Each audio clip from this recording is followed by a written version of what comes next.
So who am I? Luke Carthy, e-commerce consultant. I do bits for people. Let's talk about some things. I need to see my slides because it's going to be a problem for me. So how to nail GA4 for e-commerce. So first of all, can everybody just stand up for me? Oh, no. Yeah, I'm going to be that guy, man. Right there. And everyone says that you can't get your teams to do anything. Like, look, you're all standing up. All right, can you do me a favor and sit down if you're not a fan of GA4? Not a fan. So if you're not a fan, sit down. If you're in between, I can't help you, man. This is binary. Pick a side. So pretty much everyone sat down, right? So in my opinion, everyone that stood up is either a liar or didn't hear me. Because, to be frank, right, a lot of people think GA4 is just a bit shit. Preach, right, I hear. You're kind of right. Right, GA4 is a mess.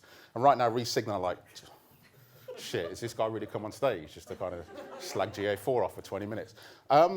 Kind of, all right? But we'll get through it, So GA4, right, it is terrible if you could directly compare it to Universal Analytics, right? Like it is if you do it that way. And in my opinion, Google have made a massive mistake. And the reason why I believe they have is because they marketed it to us as a replacement for Universal Analytics, right? And it's not. It's not an iteration. It's not, it's a completely new product. It's not an evolution. It's brand new. Like UA, right? Universal Analytics was built for marketers. It was built for people like us in this room, SEOs, paid search people, those weird affiliates, whatever. They're all in here, and UA is the tool that we use. GA4 is a tool that's been built for data analysts, right? Like, we're not data analysts, or we analyze data as part of our job, but primarily we're not data analysts, right? So GA is no longer a tool for marketers. I also have formatting issues, but we're going to run on with this, right? So I like to see UAs like Gusto, a Gusto box, right? People who are not familiar with those, it's like, I don't know what to cook, but I still want to cook myself. So you order a box with basically lots of plastic and maybe a few stems of broccoli for about 60 quid. But it tells you how to cook, right? And it tells you what to do. And you have like maybe 3 or 4 meals that you cook perfectly and they're beautiful. GA4 is like a supermarket, right? You can still cook the same meal, but you've got to pick your own ingredients, man. You've got to hustle. You've got to get to the supermarket. You can cook it any way you want. Any aisle you like, you can pick food from, but it's, a lot more scope. So what have marketers typically used like UA for? What do we do? And I'm going to put it into one of these 4 categories. There's lots of edge cases, but to keep this nice and simple. So 1, attribution. Which particular channels performed the best, right? Traffic, as we know, up and down. Is it better year on year, month on month? Conversions, of course, important for us. E-commerce, sales, lead gen, inquiries, email signups, whatever that might be. And UX. What parts of our sites that are being used, not being used, being worked on, etc. So let's just look at how we review the top organic landing pages over the last 90 days, right? Let's do that. So in UA, it's something like this. We go to acquisition and do things. I've got my glasses on, but I still can't see this shit. Paid search, because organic's not in the demo account. And then you just go to the landing page, and there you go. You've literally got the data. Change the date range, take a screenshot, export it, jobs are good. It took you 5 minutes. In GA4, it looks like this, right? Everyone gets pissed off because, firstly, the landing page report doesn't exist. It's not a thing, right? It's not there.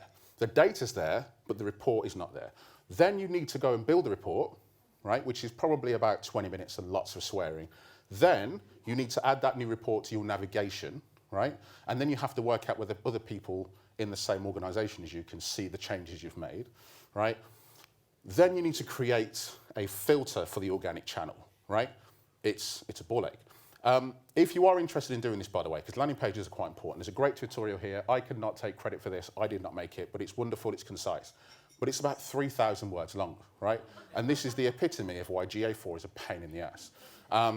Right, point being, there's a lot more work needed to get to the same data in GA4 than you used to have in Universal Analytics. As I said, GA is no longer an analytics tool for marketers. But it can be, right? And for just $9.99 a month, if you sign up to them, no, I'm joking, right? So, but the thing is you need to do is combine it with like Google Data Studio, right? Forget GA4's interface because it's dog shit. It really is bad. And I'm sorry if anyone here is an advocate for Google or whatever, but like facts are facts, man. It hurts, all right? Truth hurts. But GA4 is a beast. And I absolutely adore it, but it only makes sense if you combine it with a front end that actually works, right? So this is how we do it. So let's first of all talk about the gaps, just some of them, because we haven't got all day, in GA4, right? First of all, there is no e-commerce conversion rate metric. It doesn't exist. How do I do my work as an e-commerce consultant when I don't have this damn metric? This is like one of the most important KPIs. We don't have it in GA4, but you can build it in Data Studio. It's quite easy, right? The standard reports are a joke in GA4, but all of your standard reports you can build in Data Studio. You can't create custom channel groupings yet, right? So if you're working with an email partner or someone else in the business and they spell email with an uppercase E, right? You know what happens.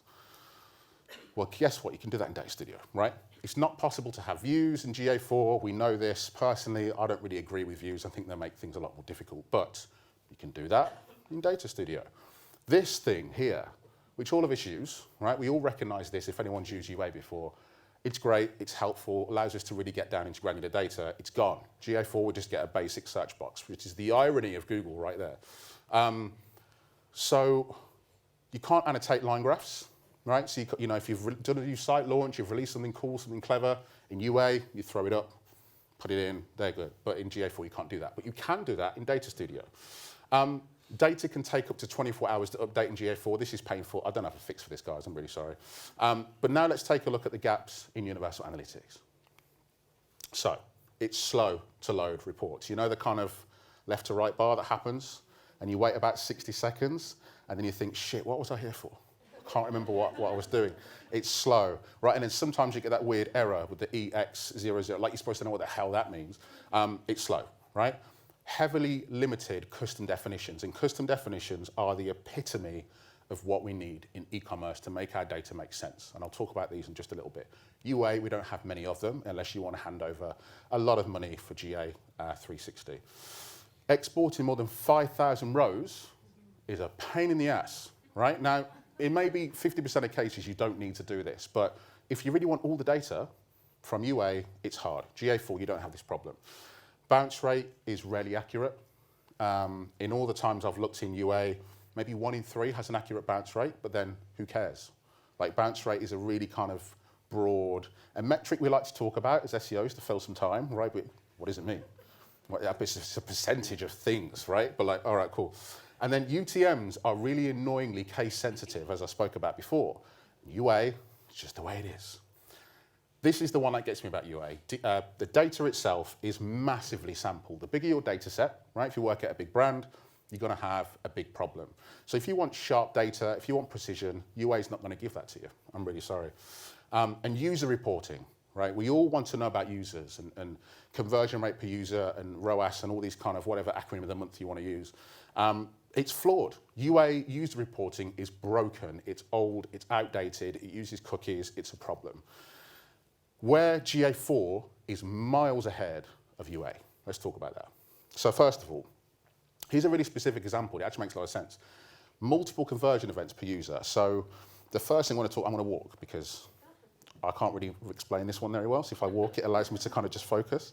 So let's say someone went to your website and they bought something. In that session, they also bought something else. Now in UA, the problem that you have is it only records one of those conversions. So if someone made 2 purchases in one session, it only records the second one, the most recent. In GA4, all of them are recorded, right? And that's big. Now, you might think there's not a lot of sessions where people order in multiple things, you know, it doesn't happen, but it might do. You just never had the damn data, right? So that's a big step forward. Events are infinitely more powerful, and I'll come to this in just a moment. It's unprecedented, right? More insightful data is captured out of the box. So whether we're looking at formed PDF downloads or document downloads, whether we're talking about contact form inquiries, scroll behavior, all of this is out of the box with a basic GA4 tag, right? tracking users is infinitely more powerful. Like user accuracy, I'm never going to say it's perfect because it isn't, but in GA4, it's much, much sharper. So the user data is a lot more realistic. And cross-domain tracking. So if you've got multiple Shopify sites, I feel sorry for you, to be honest, but if you've got multiple cross-domain tracking sites, you know how much of a pain it is to manage 4 or 5 sites for different markets. It's a pain. Cross-domain tracking in GA4 is a cinch. It's a lot easier than it was in UA. So now, if you think about the big picture thinking, right? GA4 starts to make a lot of sense. But just wait and see when we apply the power of GA4, and you sound like you're in church right now, right? The power of GA4 to e-commerce. And I've got a couple of examples to kind of show you. Site search. I talk about this shit all the time, right? I love site search. And to be frank with you, it's how I make a lot of my money as an e-commerce consultant. Like if you fix site search, you fix revenue, you fix conversion, you make UX easier, and you make Easy happy. Where's Izzy? She's there. Because people are only searching once as opposed to 6 times, so their carbon footprint is smaller, right? What more do you need, man? All right, there we go. So, Clarks, right? I love these guys. They make bulletproof shoes. So I've done a search here for kids' shoes. I have 2 kids, which is how I know, all right? It's not my shoe size, as you can clearly tell. 522 products found, all right? In UA, it would look a little something like this. Category, action, and label. We live and die by this system, right, in UA. Category, search, action, search. Label, the search query, and that is it. And then we go to our meetings and say, hey, someone searched for kids' shoes this many times. Yeah, so fucking what, mate? That doesn't mean anything. That's not helpful. But if we broke that into GA4 for a second, search time, kids' shoes. Number of results, 522 results. First result, this. Now, this is bespoke. This is the data that I have chosen for a client. Clarks aren't my client. I wish they were, but if you're here, let's have a chat.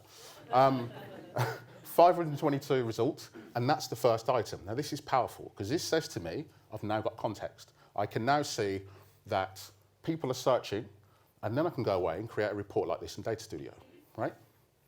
Kids' shoes, search for 112 times.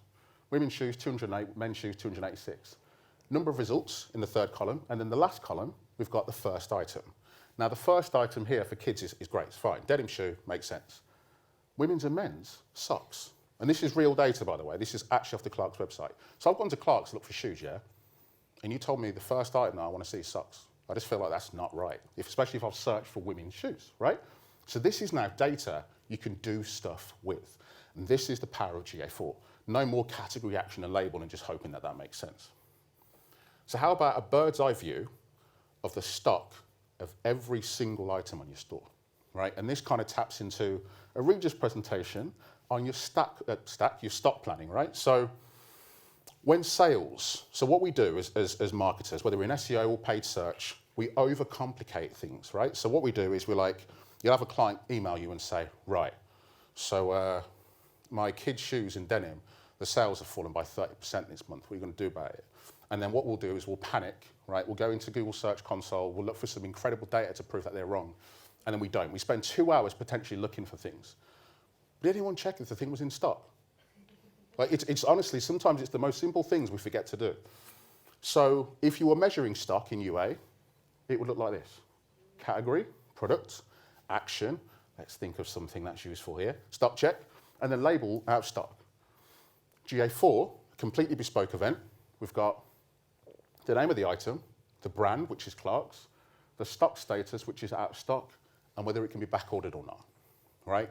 That is contentful or contextful data, right? That's now stuff we can actually use. We can take into a room and be like, listen, client, right?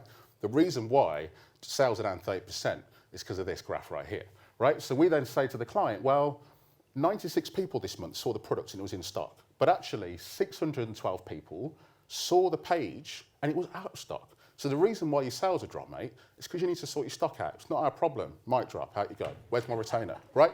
That's the information that we want. Rather than spending hours in reports and thinking it's our fault, just look and see if the thing is available. All right, how about all the error messages seen by customers, right? So in UA, again, carry action label, messages, error, and then, sorry, we don't accept American Express, which is the bane of my life. Right? If anyone here has got an Amex card, unless it's Google Ads, it doesn't work. It's not good for anything else. So in GA4, how about this? So the type of error, we can store that. The error message itself, and then how it was displayed, like one of those pop-up things that comes up down from the top of the browser. Then we've got context. And then we can apply it to stuff like this in Data Studio, right? Like, sorry, we don't accept Amex. 1,200 people saw it. On average, it was seen by 2.4 people per user. This is a real metric you can get from GA4, by the way, which is something that you couldn't really get out of UA. It was a lot more complicated. E-commerce conversion rate, 0.8%, right? Versus people who didn't see that error message, surprisingly, conversion rate is higher. So you take this report into the board, right? You sit down with a smile on your face, smug as hell, and you say, we need to accept American Express because our conversion rate is savage when people want to pay by Amex, and there's 1,200 people this month who do, right? That is the data that is powerful. How about product recommendations? How many people here have a challenge? You haven't got to stand up. You can show your hands, like who has product recommendations on their site? Okay, cool. There is some e-commerce people here. I just wanted to make sure. All right. So in UA, we'd measure it like this, a little bit like this. Recommendations, click, and then the product, right? Walking boots. Now in GA4, let's create a bespoke event. So where did the recommendation appear? Well, it appeared on this product, the winter walking boots. The recommendation that was actually clicked was this item. It was shown on the product page, and it was in position 1. And that's a heck of a lot more helpful. And then we can create something like this, a league table for your recommendations, right? So if you work with other brands, if you want to be able to be in a situation where you can see if your product recommendations are performing, here you go.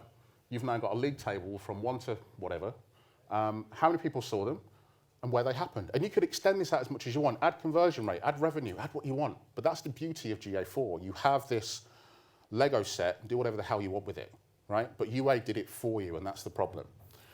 So these are just a handful of insights.